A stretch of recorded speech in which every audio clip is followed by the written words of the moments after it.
द्वितीय दृश्य।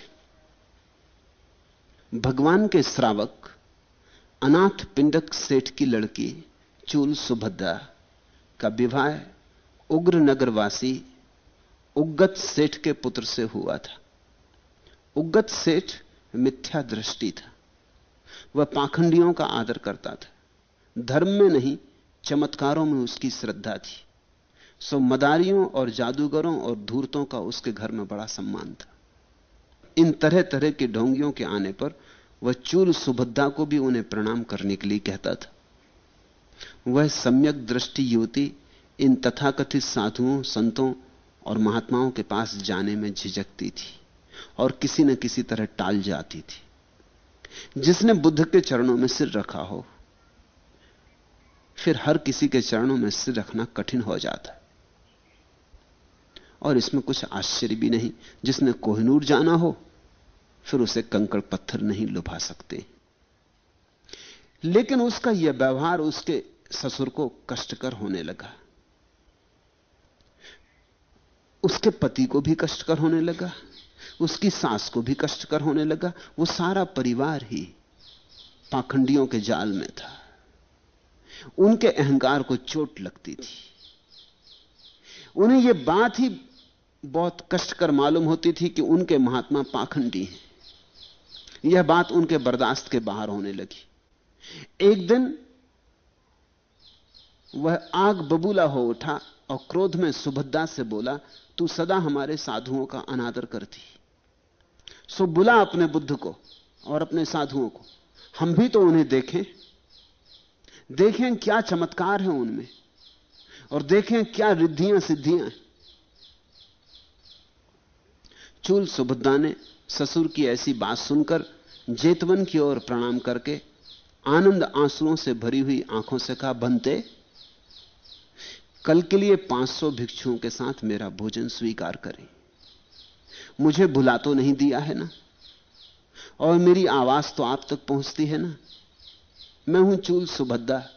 और फिर उसने 3 मुट्ठी जूही के फूल आकाश की ओर फेंके। वे फूल वहीं जमीन पर गिर पड़े। ससुर और उसका सारा परिवार इस पागलपन पर खूब हंसा, क्योंकि जेतवन वहां से मीलों दूर था जहां बुद्ध ठहरे थे। और जब फूल ही नहीं गए तो संदेश क्या खाक जाएगा। लेकिन चूल सुभद्रा भगवान के स्वागत की तैयारियों में संलग्न हो गई। अब दृश्य बदले, चले जेतवन। भगवान बोलते थे। सुबह सुबह की घड़ी होगी। बीच में अचानक आधा वाक्य था, अटक गए, बोले नहीं, रुक गए और बोले, भिक्षुओं, जूही के फूलों की गंध आती है ना। और उन्होंने उग्रनगर की ओर आंखें उठाई। तभी अनाथ पिंडक ने खड़े होकर कहा, बनते, कल के लिए मेरा भोजन स्वीकार करें। भगवान ने कहा, गृहपति, मैं कल के लिए तुम्हारी बेटी चूल सुभद्रा द्वारा निमंत्रित हूं। उसने जूही के फूलों की गंध के साथ अभी अभी आमंत्रण भेजा है। अनाथ पिंडक ने चकित होकर कहा, बनते, चूल सुभद्रा यहां से मीलों दूर है, वह कैसे आपको निमंत्रित की है? मैं उसे यहां कहीं देखता नहीं। भगवान हंसे और उन्होंने कहा, गृहपति, दूर रहते हुए भी सत्पुरुष सामने खड़े होने के समान प्रकाशित होते हैं। मैं अभी सुभद्रा के सामने ही खड़ा हूं। श्रद्धा बड़ा सेतु है। वह समय और स्थान की सभी दूरियों को जोड़ने में समर्थ है। वस्तुतः श्रद्धा के आयाम में समय और स्थान का अस्तित्व ही नहीं। अश्रद्धालु पास होकर भी दूर, और श्रद्धालु दूर होकर भी पास ही होते। और तब उन्होंने ये गाथाएं कही। दूर संतो पका सेंती हिमवंतो व पब्बता, असंतेत न दिस्संती रत्ति खित्ता यथा सरा, एकासनम एक सेयम एक को चर मतंदितो एको दम मत्तानम वनंते रमतो सिया। संत दूर होने पर भी हिमालय पर्वत की भांति प्रकाशते, और असंत पास होने पर भी रात में फेंके बाण की तरह दिखलाई नहीं देते। एक ही आसन रखने वाला, एक ही सैया रखने वाला और अकेला विचरने वाला बने, आलस्य रहित हो और अपने को दमन कर अकेला ही वनांत में रमण करे। पहले इस मीठी कहानी को समझें। अनाथ पिंडक बुद्ध के खास श्रावकों में एक था। उसका असली नाम क्या था भूल ही गया है। बुद्ध उसे अनाथ पिंडक कहते थे क्योंकि वो बड़ा दानी था, अनाथों को देता था। अनाथों को देने के कारण अनाथ पिंडक था। जेतवन उसी की भूमि थी जो उसने बुद्ध को भेंट की थी। उसकी बेटी थी चूल सुभद्रा। बचपन से ही बुद्ध की छाया में बड़ी हुई थी। जेतवन में बुद्ध अक्सर से ठहरते थे। ये इतनी जो कहानियां मैंने कही, बहुत सी कहानियों में जेतवन में बिहरते थे, जेतवन में बिहरते थे आता है। जेतवन अनाथ पिंडक द्वारा दिया गया जंगल था बुद्ध के लिए। छोटी थी तभी से चूल सुभद्रा ने बुद्ध की तरफ देखना शुरू किया था।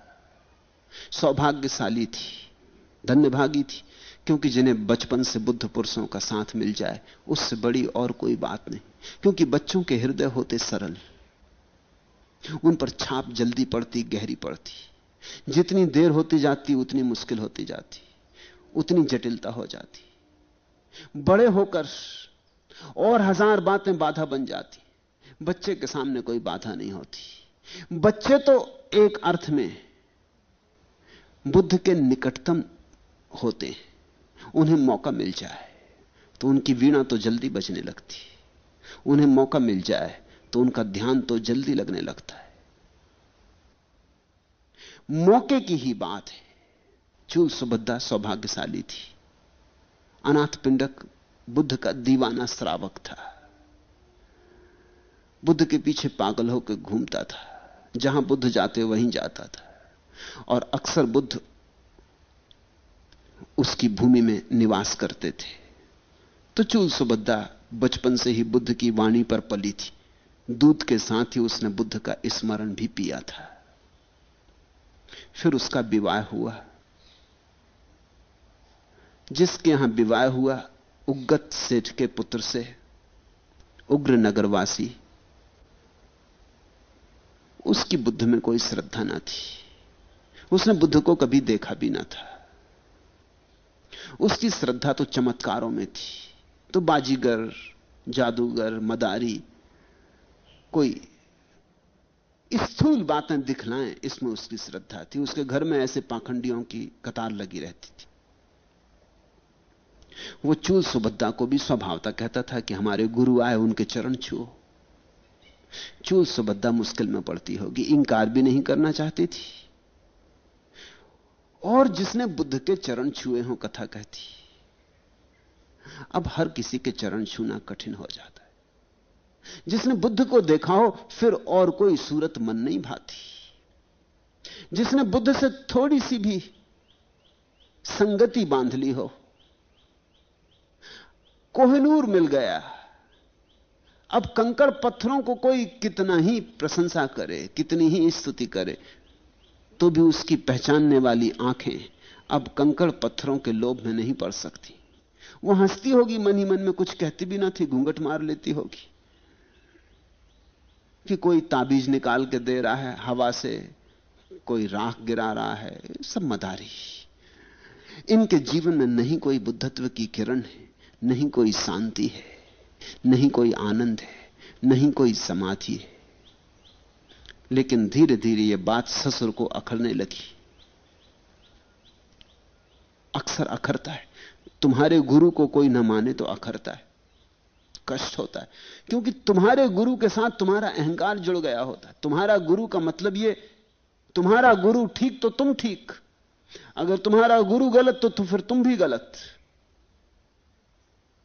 तो थोड़े दिन तो ससुर ने सहा होगा, फिर धीरे धीरे उसने कहा यह बात ज्यादा हुई जा रही। वो कभी छूने न गई पैर, कभी झुकी नहीं किसी और के लिए। बच जाती, कोई हजार बहाने निकाल लेती, कोई काम करने लगती, यहां वहां सरक जाती, पड़ोस में हो जाती होगी। एक दिन ससुर आग बबूला हो उठा। क्रोध में सुभद्रा से बोला, तू सदा हमारे साधुओं का अनादर करती। साधुओं का उसने अनादर किया भी नहीं था, लेकिन कोई साधु हो तब ना। वह तो केवल असाधुओं के चरणों में झुकने से इंकार कर रही थी। सो बुला अपने बुद्ध को, उसके ससुर ने कहा, और अपने साधुओं को, हम भी तो उन्हें देखें, सदा उन्हीं उन्हीं की बात करती। देखें क्या चमत्कार है उनमें, देखें क्या रिद्धियां सिद्धियां हैं। फिर भी उसकी नजर तो चमत्कार पर है, रिद्धि सिद्धि पर है। बुद्ध को फिर भी वो पहचान ना पाएगा। अगर यही नजर रहती है तो बुद्ध को पहचानना असंभव हो जाएगा। ये गलत दृष्टि है। इसलिए सूत्र कहता है कि मिथ्या दृष्टि था। सम्यक दृष्टि वह है जो जीवन के सत्य की तलाश करता है, और मिथ्या दृष्टि वह है जो जीवन के सत्य की तलाश तो नहीं करता, जीवन में और शक्तिशाली कैसे हो जाए इसकी खोज करता है। रिद्धि सिद्धि का क्या अर्थ है? रिद्धि सिद्धि का अर्थ है वही संसार का रोग फिर लगा है। पहले धन कमाते थे, अब सिद्धियां कमाते। पहले भी लोगों को प्रभावित करने में उत्सुक थे, अब भी लोगों को प्रभावित करने में उत्सुक हैं। पहले भी चाहते थे कि हमारे हाथ में शक्ति हो, बल हो, अब भी वही खोज चल रही है। सम्यक दृष्टि शांति खोजता है, मिथ्या दृष्टि शक्ति। फर्क समझ लेना। अगर तुम शक्ति खोजने निकले हो तो तुम मिथ्या दृष्टि हो, और अगर तुम शांति खोजने निकले हो तो तुम सम्यक दृष्टि हो। और मजा यह है कि जो शांति खोजता है उसे शक्ति अनायास मिल जाती, और जो शक्ति खोजता है उसे शांति तो मिलती ही नहीं, शक्ति का भी सिर्फ धोखा ही पैदा करता है। शक्ति के नाम पर चालबाजियां। आज ही ऐसा नहीं चल रहा है, सदा से ऐसा चलता रहा है। तुम चालबाजों के पास बड़ी भीड़भाड़ देखोगे,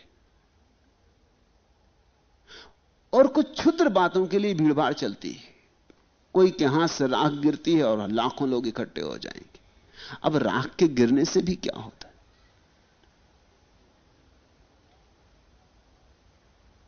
एक मित्र ने मुझे पत्र लिखा कि उनकी पत्नी सत्य साईं बाबा को मानती है और वो मुझे मानते। उनका पत्र आया कि एक चमत्कार हो गया। सत्य साईं बाबा की फोटो से राख गिरती, तो उनकी पत्नी ने कहा कि किसी दिन हो गया होगा विवाद। तो उसकी पत्नी ने कहा कि तो तुम्हारे भगवान की फोटो से राख गिरे तो मैं मानूं। जिद चढ़ गई होगी पति को भी। ये मामला अहंकार का, पति पत्नी का अहंकार का मामला, तो उन्होंने भी फोटो मेरी रख दी होगी। मेरे पास पत्र आया कि बड़ी हैरानी की बात है, दूसरे दिन राख गिरी, आपकी फोटो से भी राख गिरी, आप क्या कहते? तो मैंने उन्हें लिखा कि पत्नी न केवल साईं बाबा की फोटो से राख गिरा रही, वो मेरी फोटो से भी राख गिरा रही। तुम पत्नी से सावधान, मेरा इसमें कोई हाथ नहीं। पत्नी ने ही आखिर पति पर दया की होगी, सोचा होगा कि अब बात ज्यादा बिगड़ जाएगी, तो रात उस मेरी फोटो पे भी छिड़क आई होगी राख, जैसा साईं बाबा की पे छिड़कती रही उसने। फिर पत्नियां हैं, दयालु होती, सोचा होता पति की भी इज्जत बचाओ। मगर पति इससे बड़े चमत्कृत हैं। हमारी बुद्धियां छोटी हैं, हमारी बुद्धियां ओछी। ये बात उनको बहुत जची कि राख गिरी। अब राख गिरने से होगा भी क्या? समझो कि गिरी तो भी क्या होने वाला है? इसका कोई भी तो मूल्य नहीं है, दो कौड़ी की बात है। मगर हमारे मन दो कौड़ी के, और हमारे मन इस तरह की क्षुद्र बातों में बड़ा रस लेते। तो पूछा सुभद्रा के ससुर ने कि देखें क्या चमत्कार है उनमें, देखें क्या रिद्धियां सिद्धियां हैं। अब बुद्ध में रिद्धियां सिद्धियां होती ही नहीं। बुद्ध पुरुष का अर्थ ही होता है जो रिद्धि सिद्धि के पार हुआ। बुद्धत्व तो आखिरी बात है। बुद्धत्व में कोई चमत्कार नहीं होते, क्योंकि बुद्धत्व महाचमत्कार है। किसी ने ज़ेन फकीर बोकुजू से पूछा तुम्हारा चमत्कार क्या है, तो उसने कहा जब मुझे भूख लगती भोजन कर लेता, जब नींद आती तो सो जाता, जब नींद खुल जाती तो उठाता, यही मेरा चमत्कार। उनका यह भी कोई चमत्कार है। मगर बोकुजू ठीक कह रहा, वो कह रहा है सब सरल हो गया है, सब बाल सुलभ हो गया है। जब भूख लगी रोटी खा ली, जब नींद आ गई सो गए, सब सरल हो गया। वो बड़ी अनूठी बात कह रहा है। बुद्ध पुरुष तो सरल होते। चूल सुभद्दा ने ससुर की ऐसी बात सुन जेतवन की ओर प्रणाम करके आनंद आंसुओं से भरी हुई आंखों से कहा, भंते कल के लिए 500 भिक्षुओं के साथ मेरा भोजन स्वीकार करें। मुझे भुला तो नहीं दिया है ना, और मेरी आवाज तो आप तक पहुंचती है ना। और फिर उसने 3 मुट्ठी जूही के फूल आकाश की ओर फेंके, वे फूल वहीं गिर पड़े। ससुर और उसका सारा परिवार इस पागलपन पर हंसा। कहा कि जब फूल ही गिर गए तो संदेश क्या पहुंचेगा।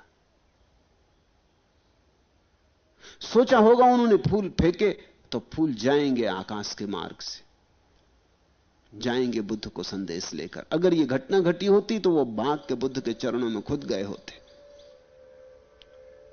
लेकिन चूल सुभद्दा उनके हंसने की जरा भी चिंता न की। वह तो स्वागत की तैयारियों में लग गई। कल भगवान आएंगे, 500 भिक्षु आएंगे, ऐसी श्रद्धा होती। वो तो इसने बात ही खत्म हो गई, कह दिया, निवेदन कर दिया, बात खत्म हो गई।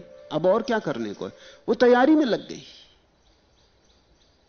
वो तो पागल की तरह दौड़ती रही होगी दिन भर। उसने तैयारियां क्यों होंगी, 500 भिक्षुओं का भोजन बनाना, भगवान पहली दफा आएंगे, उनका भोजन बनाना।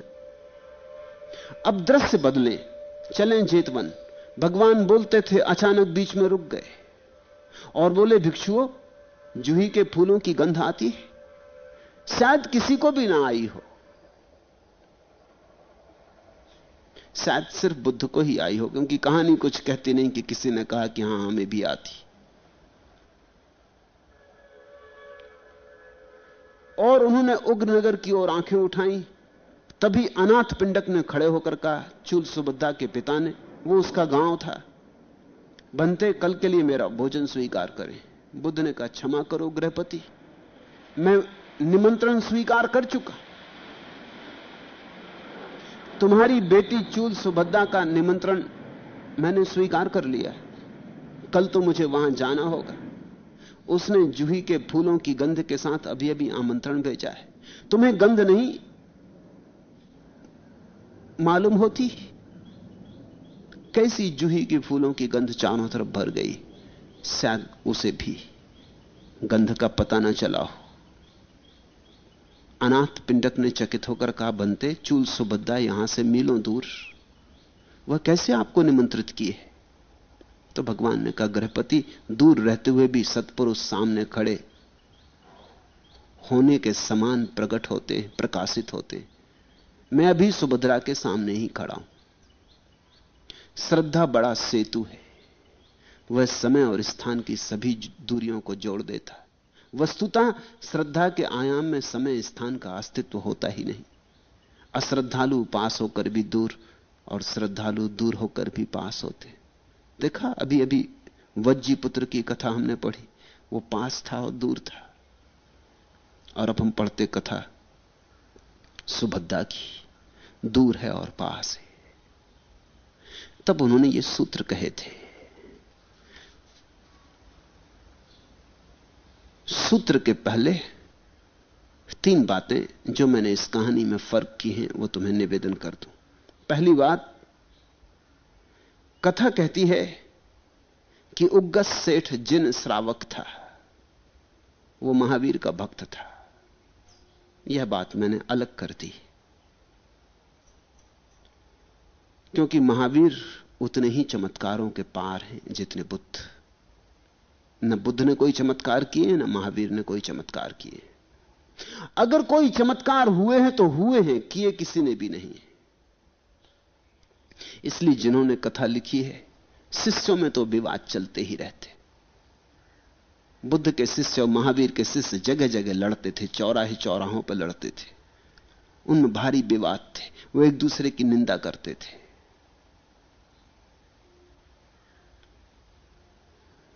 शिष्यों की समझ कितनी, कथा भी शिष्यों ने लिखी है तो नासमझी उसमें भरी है।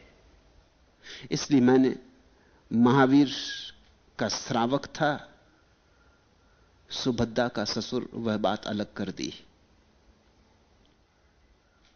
अगर महावीर का भक्त होता तो पाखंडियों का भक्त हो ही नहीं सकता था। दो में से एक ही हो सकता है, या तो